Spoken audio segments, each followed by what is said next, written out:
Ya karena memang waktu itu saya pengennya jadi murid. Saya nggak pernah terbayang jadi partner ya. Partner tuh kayak gedean menung foto. Maksudnya pengen mas, saya pengen berguru. Ya konsekuensinya apa? Ya harus nurut. Dan banyak pertentangan.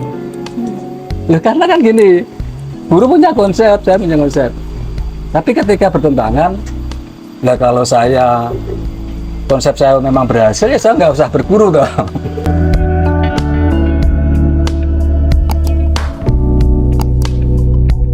Oke, bismillahirrahmanirrahim. Ya aku matur nuwun Mbak Dian rawuh, Mbak Septi rawuh, guru-guru saka Banjarnegara keren-keren.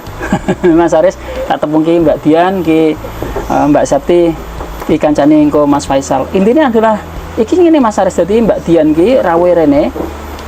Makanya ketemuanin Kampung Becik difasilitasi karo Mbak Ade, terima kasih Mbak Ade. Mas Reza, saya nyiapin makan siang, jajanan, kopi, teh, dan sebagainya. Terima kasih, semoga-moga jadi berkah sampean. Gusti Allah sing baris. Intinya adalah ngene, Mbak Dian karo Mbak Septi ingin studi banding Mas Aris tentang proses kreatif Mas Aris, tentang bagaimana proses nggawe pusat kegiatan belajar masyarakat itu PKBM, dalam hal ini adalah Pilong Becik. Ini proses yang sangat keren sih Mbak, karena perjalanan Mas Aris itu kan sebagai seorang diaspora itu kan 12 tahun di luar, dan ketika pulang ke Indonesia oleh panggilan-panggilan pasti naluri alam, dan pasti panggilan-panggilan juga tradisi yang kemudian kondur ya Mas Aris ya. Dan kemudian itu luar biasa menurut aku, karena tentu tradisi itu begitu ditabrakkan dengan fakta hari ini kan pasti juga terjadi tabrakan juga, atau diaspora ditabrakkan dengan tradisi juga akan bertabrakan. Bahkan diaspora tradisi ditabrakkan dengan kenyataan hari ini kan luar biasa juga, ruwet ya Mas ya, rumit dan ya pasti berat lah. Nah makanya struktur berpikir menjadi sangat penting ketika seseorang siapapun membangun community, based on community. Makanya bisnis berbasis komunitas atau studuran berbasis komunitas dan kemudian menggerakkan kompetensi itu menjadi penting di bangsa kita. Monggo Mas Aris cerita perjalanan proses kreatif Mas Aris di awal, dan kemudian aku minta dibagi 3 sesi itu. Satu tentang proses bagaimana membangun struktur berpikir di awal, kemudian yang kedua adalah bagaimana menghayati atau mengimani proses mentoring. Yang ketiga aku berharap Mas Aris bercerita apa yang bisa dilakukan oleh PKBM dimanapun tempatnya berada. Ini karo gaya umili karo di syuting ini karo ngene cah. Ya sekalian tanggung sing sinau kan ora Mbak Dian karo Mbak Septi tok, tapi siapapun boleh belajar, karena itu hak setiap manusia. Monggo Mas Aris. Terima kasih. Matur nuwun semuanya. Assalamualaikum warahmatullahi wabarakatuh. Waalaikumsalam. Izin Mas Aris. Terus pokoknya terus. Nah, ini kan kita bicara tentang pendidikan. Saya juga mengalami, karena anak-anak saya juga pendidikannya di luar, entah namanya Cambridge, SET, IP, macam-macam. Tapi waktu mau bikin di sini, itu saya mengalami kesalahan. Tentu ada culture shock, gegar budaya. Tapi ternyata ketika saya di sini, ya gegar budaya itu bukan hanya dari orang luar, orang Indonesia juga mengalami gegar budaya. Hanya karena dia melihat pendidikan di luar bagus, kita pengen seperti itu, ya pasti gegar budaya. Wong kita yang di luar masuk aja gegar budaya. Lah ini nggak pernah ke sana, hanya dengar cerita, kemudian mau dimasukkan. Nah, saya mengalami seperti itu dalam hati sesungguhnya, sehingga saya memang waktu itu Mas bikin sekolah itu saya tunda lama, karena saya belum selesai dengan diri saya dan keluarga saya sendiri. Tepatnya berapa lama menunggu Mas Aris? Loh, dari 2012 sampai 2018 ya berarti 6 tahun. 6 tahun. Saya belum berani masuk ke situ, kemudian saya masuk ke dunia industri. Tapi intinya gini, bahwa kita tuh harus cerdas melihat lingkungan. Lingkungan itu, karena gini, kadang-kadang kita tuh punya konsep nih, terus kita ingin membentuk konsep kita itu ke lingkungan tersebut tanpa melihat kondisinya. Nah itu yang menjadi masalah. Dan saat saya gabung sama JRU ini, pendamping saya Mas Ili sama Mas Sutar, baru saya paham, oh ternyata harus paham orang dulu. Bahkan menguatkan konsep aja kurang, nggak bisa, konsep pribadi ya. Misalkan saya pribadi dengan keluarga saya berhasil, itu belum tentu saya berhadapan dengan orang lain berhasil. Nah, saat saya tidak punya mentor, itu jadi trial and error-nya terlalu mengerikan.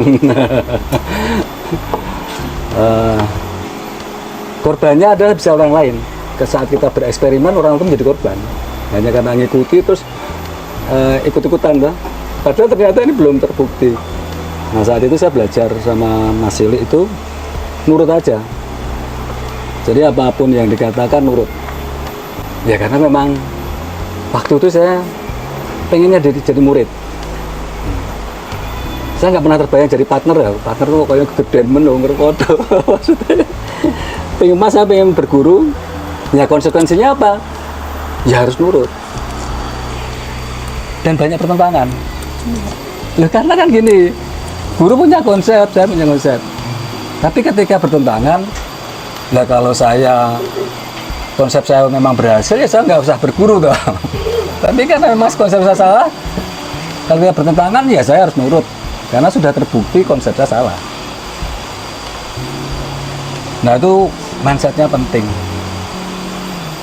Karena nanti kalau menjadi sebuah lembaga pendidikan, itu efeknya besar. Ya semua legacy itu baik ya, tapi kalau peninggalan tidak baik itu juga ingat ya. Jadi saya dulu semangatnya apa? Ini kan untuk kebaikan, meninggalkan kebaikan. Tapi jangan salah, kalau kita meninggalkan sesuatu yang itu buruk, itu bahayanya sama. Maksudnya ini baik, ini buruknya, ini baiknya tinggi, buruknya juga tinggi. Pertanggungjawabannya berat. Nah itu maksudnya kita benar-benar harus hati-hati. Jadi semangat untuk kebaikan itu bagus, tapi kalau caranya salah, peninggalannya itu harus dipikirkan betul. Karena mau membuat sekolah, efeknya lama. Apalagi kalau sekolahnya dari TK sampai SMA aja udah 14 tahun. Bayangkan 14 tahun dalam lingkungan yang salah. Wah itu nanti dia lulus SMA, wah ngubahnya susah. Tetapi kalau 14 tahunnya bagus, legacy kita, wah insya Allah bagus. Sampai situ dulu aja Mbak. Tentang apa, ya tadi adabnya berguru. Misalkan gini contoh, kalau memang sudah sepakat bahwa menjalankan ini, sudah jalankan. Walaupun di sini banyak ya, ide itu banyak. Sekarang tuh kuliahan ide itu mudah banget kan. Buku banyak, YouTube banyak, sistem pendidikan Finlandia, sistem pendidikan Jepang. Wah nanti apalagi homeschooling, banyak banget itu. Dan semua pasti bagus, karena yang diceritakan pasti bagus. Jarang yang menceritakan efek dari pendidikan ini apa gitu. Nah, di fokusnya tadi setelah mindsetnya bergurunya, komitmen itu misalnya ini, kalau memang harus begini ya ini terus, kalau mau membuat hal yang lain harus izin dulu, tidak boleh diobrolkan, dikomunikasikan, bisa jadi memang bisa dijalankan. Tapi itu memang ranahnya justru komunikasi yang penting, bukan konsepnya sebenarnya. Ini di sini adalah kita belajar banyak komunikasi. Karena di era sekarang ini justru yang menjadi berat tantangan ketika kita banyak murid orang tua itu, ternyata masalahnya bukan teknis, hanya komunikasi suami istri sama anak itu jadi hancur semuanya. Padahal orangnya pintar semua, dalam arti betul-betul pintar, anaknya berprestasi, bapaknya berprestasi, tapi tidak ketemu, malah culture shock terus. Gegar budaya itu bagus, tapi ya hanya berapa awal-awal aja. Gegar budaya terus menerus ya bukan, itu gegar otak namanya. Gitu ya tadi ya. Tentang konsep guru murid, kemudian fokusnya udah bangun komunikasi terus. Kalau teknis-teknis yang lainnya itu nanti kayak tinggal ngikuti aja sih. Gitu dulu. Mas Ili, Faisal, monggo jenengan kalau ada. Mbak Septi boleh tanya teknis ya, Tanya-tanya. langsung boleh teknis. Tapi intinya sekarang kan kemudian proses kreatif Mas Aris ini dari belajar struktur berpikir ya, aku bilang ya. Jadi memang sing susah itu kan bagaimana ketika kita belajar kepada siapapun. Aku setuju sih bahwa konsep itu bisa berkembang, tetapi yang sulit adalah adab. Ada belajar kepada pihak lain itu ternyata paling sulit. Maka titik berat yang disampaikan Mas Aris tentang komunikasi sih. Aku ulang, komunikasi itu bisa merubah konsep bahkan. Tidak apa-apa, konsep itu bisa berjalan dengan seiring waktu atas kebutuhan. Makanya harus di atas kebutuhan. Nah kemudian ketika Mas Aris di sesi awal saat itu dan waktu gabung sama kita itu masih berapa murid Mas? 100. 100 orang Mbak. Terus aku bisa mengatakan gini, wah keren toh Omili, Mas Aris waktu gabung masih 100 orang. Tetapi kemudian setelah sekarang berapa? 3 tahunan? 1000. Udah 1000 Mbak. Dan percaya nggak, duitnya banyak banget. Dan itu aja kita menatanya kan, alhamdulillah kan pelan-pelan lumayan ya. Padahal yang mahal adalah turunan dari itu. Oke, turunan nanti ya. Lah munculnya bisnis turunan itu yang namanya Jack itu, kasnya itu saya iki so barangkali so diadui so podo karo bisnis induknya yang disebut sebagai PKBM tadi itu. Makanya aku PKBM itu aku sebut sebagai sama dengan komunitas apapun, komunitas kompetensi itu kan berarti larinya ke bisnis dong. Nah sama juga PKBM ini akhirnya sebenarnya based on bisnis sebenarnya pada akhirnya ya, outputnya itu loh. Nah yang berikutnya adalah dengan murid 1000 itu pertanyaannya apakah yang keren Omili, apakah yang keren itu jaringan rumah usaha? Tidak Mbak, karena nomor satu adalah upaya besar dari Mas Aris, dari satu diaspora, dari lulusan ITB, dari jurusan fisika, fisika ya? Fisika murni lagi. Tidak murni uang kembali. Tidak murni uang kembali. Yo. Serem lah pokoknya. Dari yang sangat teknikal, ngerti tentang bagaimana kurikulum harus dibangun, bagaimana kebudayaan harus dikembangkan. Tapi kan yang susah kan ternyata ilmu peradaban tadi, tentang adab itu. Aku mempercaya itu sih soalnya. Dengan murid 1000 yang sekarang itu, karena adabnya Mas Aris yang luar biasa diizinkan Allah dan kemudian diizinkan lagi Gusti Allah ngai tambah 900 suwi Mbak. Ya akhirnya kita beneran alhamdulillah makan ya Mas ya. Alhamdulillah. Ya. Monggo sekarang Mbak Septi bisa bertanya teknis boleh, bagaimana perizinan dikembangkan, bagaimana cara kurikulum teknis. Kan teknis bisa berkembang dan berkurang kan, enggak masalah. Monggo silakan Mbak. Gini Mas Aris, yang pertama itu awal pertama berdiri itu langsung ke apa? Langsung ke tingkatan semua jenjang atau di jenjang apa dulu seperti itu. Kemudian paling inti sebenarnya konsep penyusunan kurikulumnya sih. Itu apakah sesuai dengan di mix dengan konsepnya Mas Aris sendiri atau memang ada yang murni seperti itu atau mungkin ada pedoman tertentu untuk PKBM, kurikulum PKBM. Saya dua itu dulu sih. Ya, baik. Ya. Terima kasih. Saya karena masih gabung tentang kurikulum, monggo. boleh gabung. Silakan. Boleh. Masih tentang kurikulum dulu. Waktu saya di Semarang, Mbak Mela pernah kasih saran ke saya untuk benar-benar banyak ngobrol dengan Mas Aris karena Mas Aris benar-benar ngulitin kurikulum yang disusun oleh pemerintah. Mungkin nanti saya memang kepingin mendalami itu juga. Seberapa maksudnya kan kalau bahasa kami bahasa teknis nih, itu kan di kurikulum ada kurikulum substantif, ada kurikulum apa istilahnya? Ya substantif dan non substantif lah nggak? Nah mengulitinya itu bagaimana? Baik.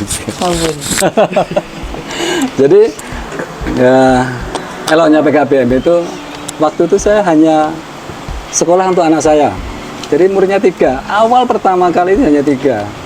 SMA-nya hanya anak 1, si Husin, dan dia duduk di kelas 3. Nggak ada 1-2-nya nggak ada. Terus Reza di kelas 1 SMP, Haida di kelas 4 SD. Tapi saya bikin full dari SD sampai kelas 1 sampai kelas 12. Bahkan ketika anaknya Nani tahun berikutnya sudah masuk ke TK, saya bikin langsung TK-nya sekalian. Nah, jadi gini, kalau kurikulum itu yang jarang dibahas itu ada 2. Namanya kurikulum sebagai referensi. Itu isinya undang-undang UUD 45, Pancasila, undang-undang Sisdiknas, Sistem Pendidikan Nasional. Ini namanya referensi. Referensi ini kita ikuti full penuh. Kita ikuti full, tidak ada perbedaan sama sekali. Nah, nanti ada kurikulum namanya praktikalnya, penerapannya. Nanti ada lagi namanya petunjuk pelaksanaan, juklak, katanya itu petunjuk teknis. Tetapi ini harus seperti itu enggak juga. Contoh. Kita nikah itu kan di KUA, ada undang-undangnya pernikahan. Ya. Tetapi jenengan berumah tangga setelah nikah ya, resmi nih sebagai keluarga resmi terdaftar di KUA. Waktu menjalankan rumah tangga jenengan ikut siapa? Hah? Ikut sendiri kan? Iya. Nah, iya, masing-masing berarti keluarga ini banyak. Iya. Mau meniru keluarga yang seperti itu ya boleh. Sebenarnya kayak gitu aja sih. Jadi sebenarnya itu semua sekolah bukan PKBM. Sebenarnya semua sekolah nggak ada bedanya. Jadi ketika kita melakukan itu, kita boleh melakukan dengan cara apapun. Itu ada istilahnya flexible but accountable. Itu pun ditulis itu. Diberikan kefleksibelan, fleksibel itu kebebasan, tetapi bertanggung jawab. Jadi penilaiannya seperti apa? Seperti ini. Oh boleh, karena penilaian itu kan ada buktinya. Buktinya ini, hasilnya ini. Oh iya sudah selesai. Ujiannya apa? Seperti ini. Asesmennya seperti apa? Nah, caranya ini boleh beda. Kalau kembali lagi, kenapa kok banyak yang sama? Karena banyak yang malas. Dia pengen copy paste. Nah, kalau copy paste, nanti hasilnya sekolahnya anaknya copy paste semua. Jadi anak copy paste. Jadi akhirnya nggak kreatif. Tujuan dari undang-undang aslinya itu kan menciptakan, kan ada kan profil pelajar Pancasila. Ada kreatif, mandiri. Nah kalau copy paste berarti kan enggak. Jadi kalau nanti ada substantif dan sebagainya, itu enggak susah kok itu. Justru ketika mengcopy paste itu justru susah. Karena ini kan pikiran orang, jenengan pengen seperti dia, padahal latar belakangnya berbeda. Terus dia sekolahnya di sini, ini sekolahnya berbeda lagi. Nah itu sebenarnya nanti balik lagi kalau di undang-undang yang aslinya itu bahwa setiap warga negara berhak mendapatkan, setiap ya. Artinya berarti setiap orang itu memang pendidikannya berbeda-beda. Dan dengan kurikulum tadi bisa. Kalau tadi kan Mbak bilang apa di mix, ya karena orang nggak dipisahkan tadi loh Mbak. Bagi mereka itu kurikulum itu satu. Dari referen sampai juklak juknis semua itu satu. Terus di mix gitu. Padahal enggak. Hanya yang referensi itu selesai sudah. Yang lainnya itu boleh. Semakin kita kreatif tapi bertanggung jawab, negara semakin senang. Dan justru itu yang menerapkan amanat dari undang-undang. Menjawab nggak Mbak?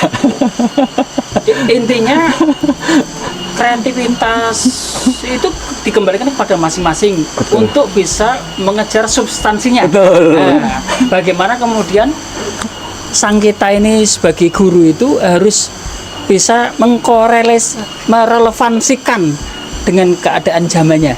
Gitu Mas ya kira-kira. Ya.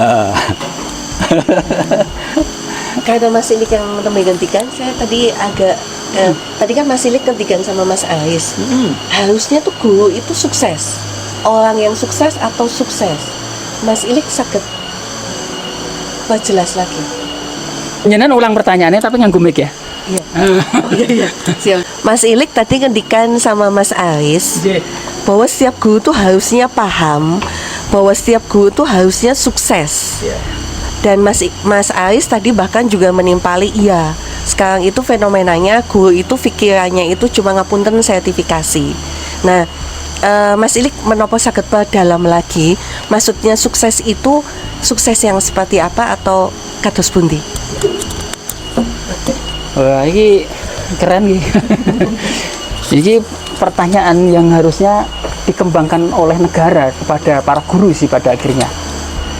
Makanya teori ini zaman biyen, Mbak, yang hilang di bangsa kita pengajaran hari ini adalah itu sebenarnya.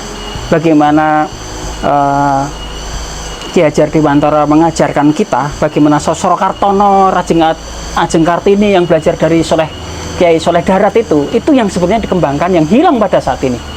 Aku ngomong sejarah soal ini.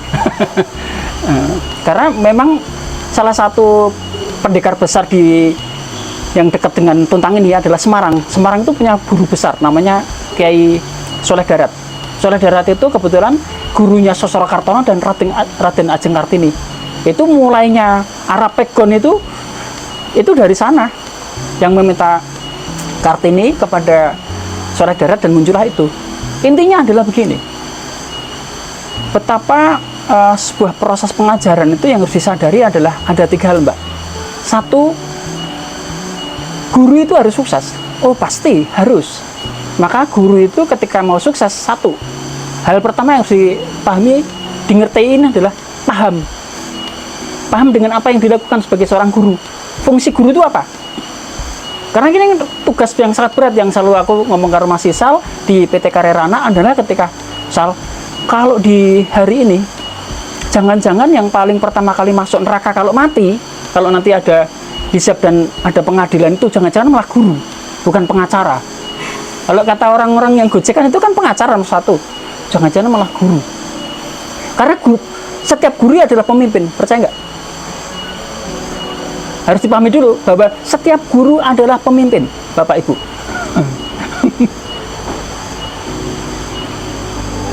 Ngetos Mbak Septi. Maksudnya gimana, Mas? Panjenengan ngajari berapa murid di kelas? 20 sampai 30. Panjenengan pemimpin nggak itu? Iya. Berat kan? Apa sih, Pak? Jadi guru ya apa itu? Dan puncak dari profesi apapun itu adalah mengajar. Mau entrepreneur apapun lah dengan kompetensinya pasti mengajar. Makanya itu sebagai guru. Kalau tidak paham bahaya. Nek wong Jawa Ki Hajar Dewantara ngarani jenenge ngerti. Ya sing nomor loro ki sing angel meneh. Karena ora bareng ngerti, nek ora ngrasake. Yang kedua merasakan. Nah, guru itu harus merasakan berbahayanya sekarang ini pengajaran-pengajaran yang ada dimanapun itu bukan hanya pengajaran di Indonesia, ini pengajaran di seluruh dunia, Mbak.